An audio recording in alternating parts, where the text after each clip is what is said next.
After months of intense research, and after the study of a big variety of books, I feel my foundations being more solid for keep going with these documentaries.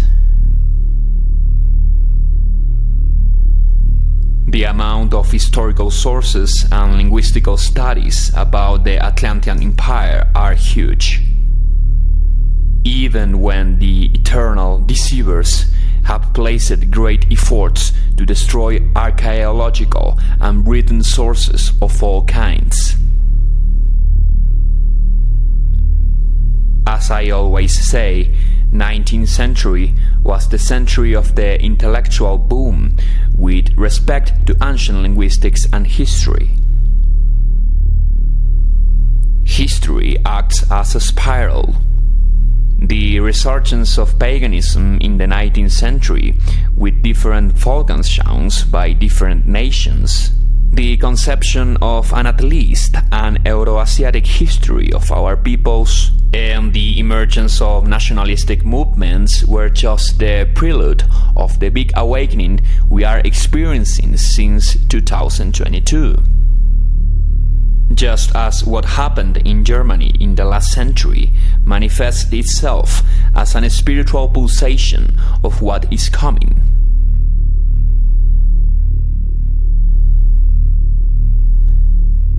It is curious to see that the flag of Germany was red, white and black. The same colors used by the Atlantean Empire. And being Atlantis the highest example of civilization, it's not difficult to conceive what happened in Germany as the resurgence of the Atlantean spirit. We find red, white and black, or red and white flags across all the Atlantean colonies. In America, in Indonesia and the Pacific, and North Africa.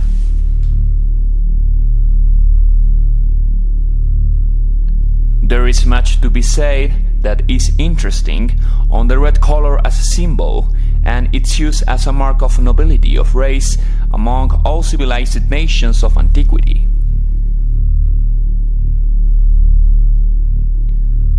We are told by Mr. Piazzi Smith, the well-known Egyptologist, that the great Egyptian Sphinx was originally painted red. Judging from the royal standards represented in fresco paintings in Prince Cos Memorial Hall, from the tint prevalent on the facades of the palaces of the Mayas, and that of the floors of castles and temples, red was the distinctive color of nobles and warriors. It was in early times the symbol of nobility among the Egyptians, as it was also among the Mayans. All the chroniclers of the time of the Spanish conquest tell us that before battle the Indians used to cover their faces and bodies with red paint. The Caribs were the fair Indians located in the zone of the Caribbean, and from them the name of that specific region and many other places. They built a naval empire and frequented the coasts of the Mediterranean Sea, till finally they established colonies in the southwest of Anatolia or Turkey, place known by mainstream academia to be occupied by the Carians. Caribs, Carians, the same name. We know about the Carians by seals and tablets located in the so-called Nubian country in the south of Egypt, today's North Sudan, in front of the Red Sea. Curiously, in ancient Egyptian, Nubia is called Caria. So while academia never explains this, the Carians were located also in Africa in front of the Red Sea. A strategic position if we know that in Bronze Age commerce was also directed to the coast of the Erythraean Sea. The Caribs or Carians used to paint their body red, probably for protecting themselves from the sun while navigating extensive distances.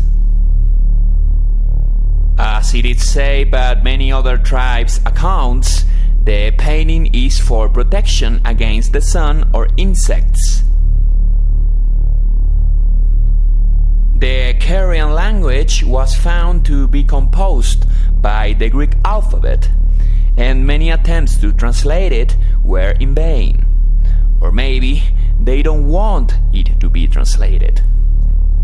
Because, as I will show, there were many documented attempts to destroy the ancient history of the folks of America.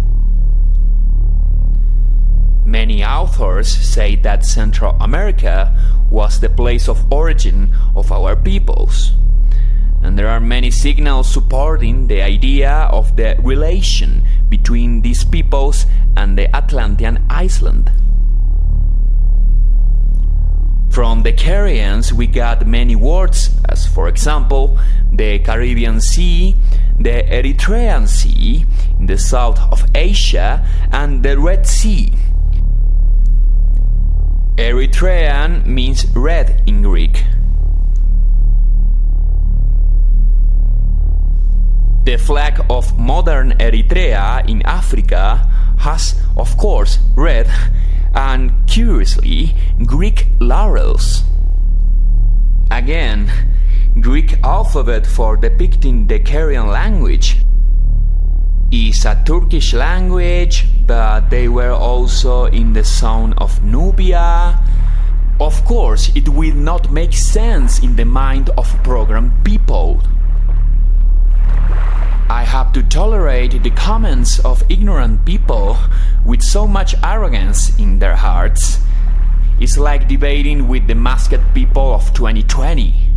They don't care about the evidence, they don't care about how much I've studied in my life.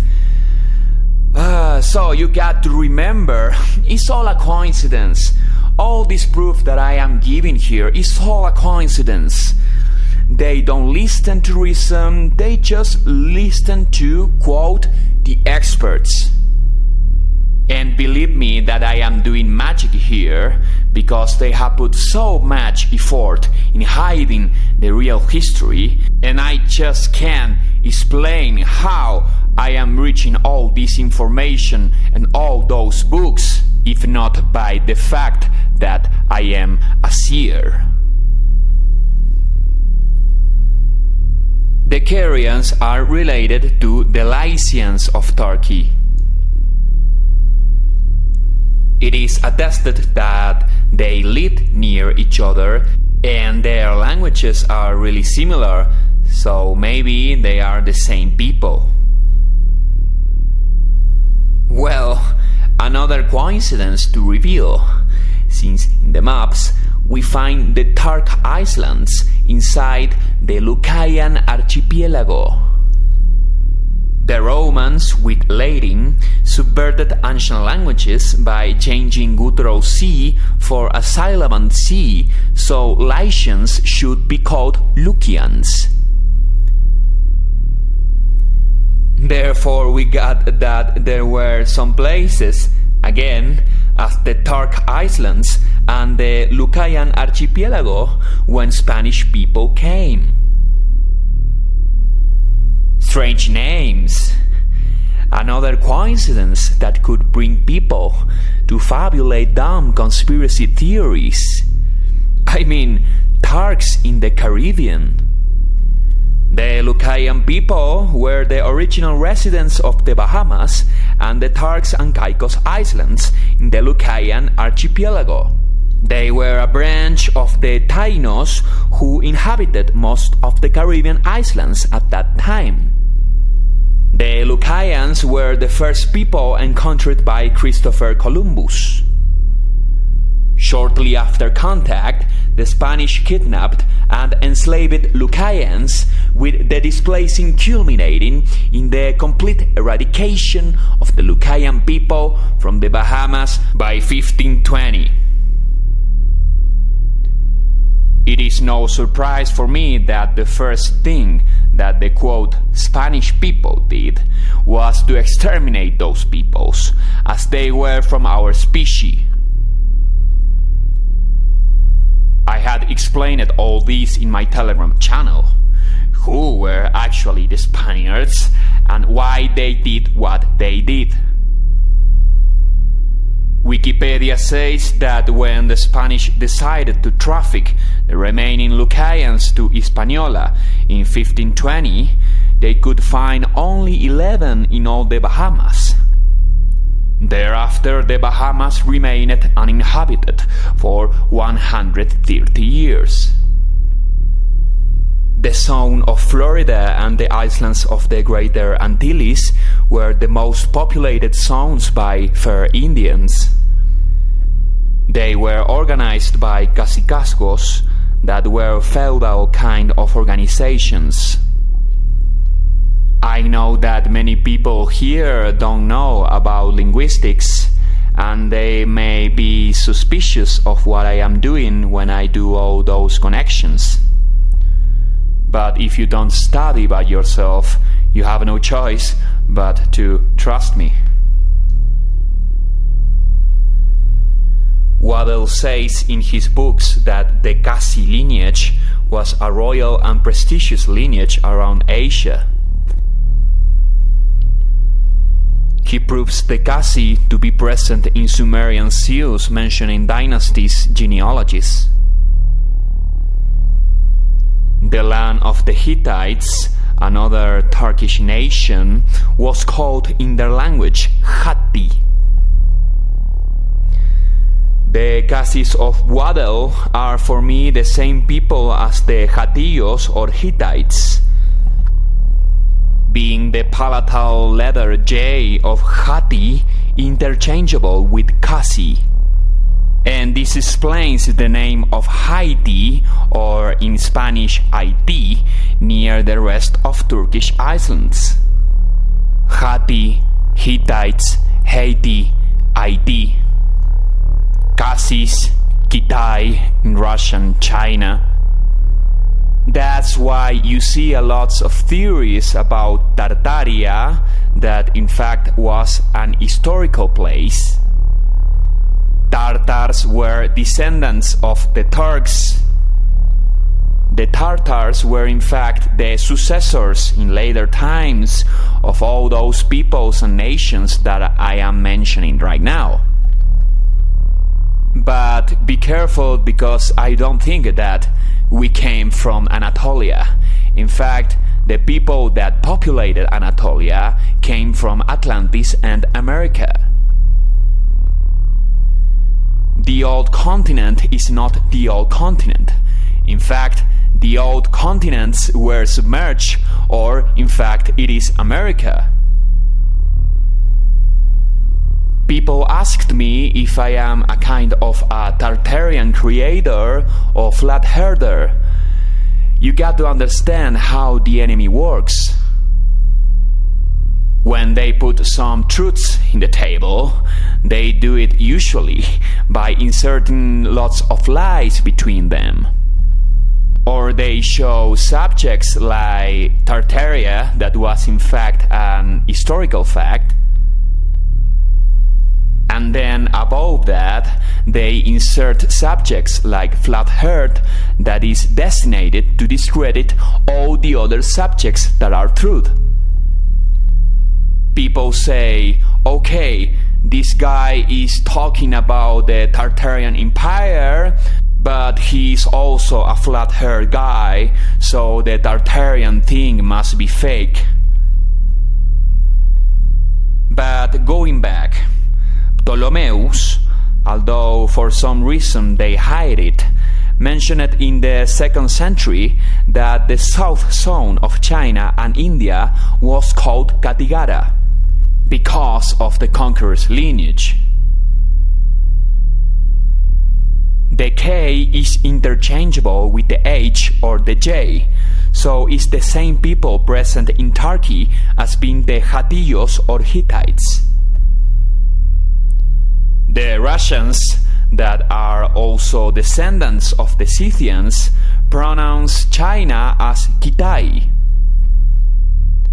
And all those words are similar to the ancient way of pronouncing the name Scythian before the Latin subversion, as the Greeks called the Scythians as Scythes.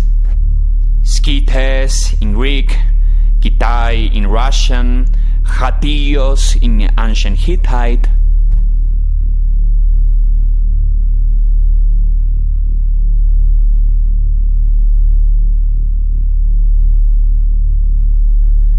Waddell was the only person that supposedly deciphered the Indus Valley script in the ruins of Harappa in India.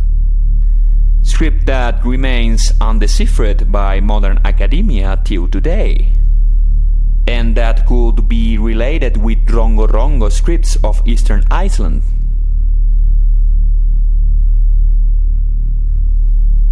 As Waddell knew many ancient languages, he recognized many of the symbols of Harappa as being Old Sumerian. By the contents of the decipherments, Waddell says that the Hattiyas or Kattiyos were the Kshatriya of the Asiatic Indian tradition. Kshatriyas were the warrior lineage of India. He says that Kanwa I was a Kattiyo or a Hittite and not a Brahman. Waddell says that the Kanwa or Hittites or Scythians were the first worshippers of the Hindus or Sindhus. The word Hindus or Sindhus comes from the Vedic word Sindhus, that means river. Why the first of the Hittites living in the Indus or Sindhus was named Kanwa. Waddell deciphered the word Kanwa as meaning the vessel of the ear being God, because the sense of audition was considered sacred by the effects produced by incantations in certain rites. So Kanwa was a great incantator or priest.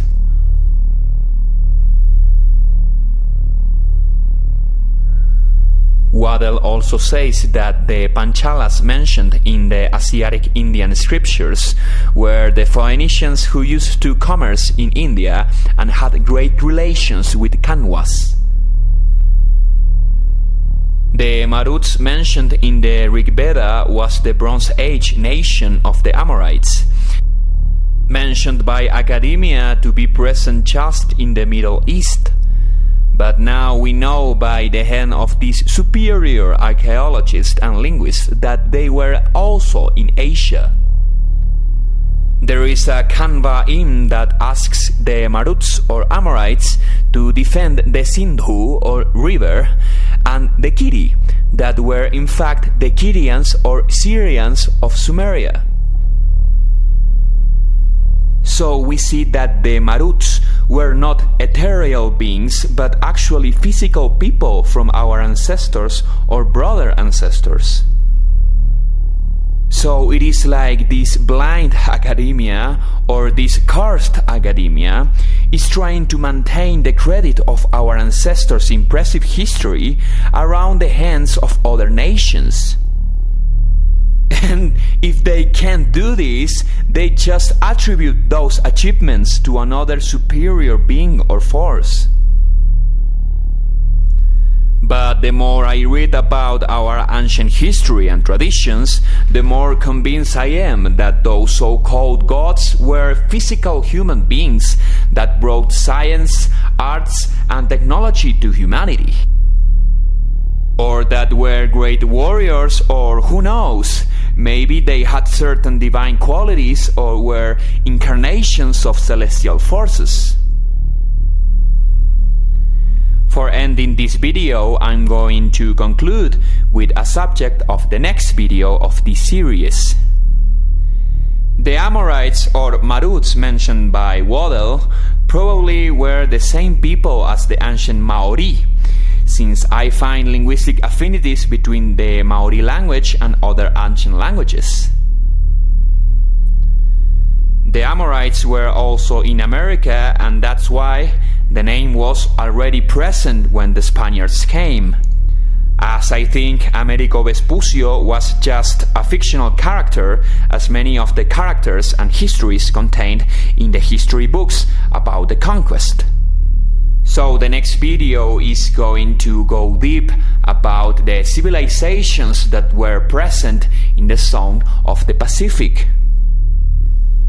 Since Bronze Age history was the same as the colonial history of the Europeans, French, English, and some Spaniards could be considered the same as the Amorites, Phoenicians, and Carians of ancient times. Brave, intelligent, and avid navigators that were behind riches and adventures. So, we see, there is nothing new under the sun.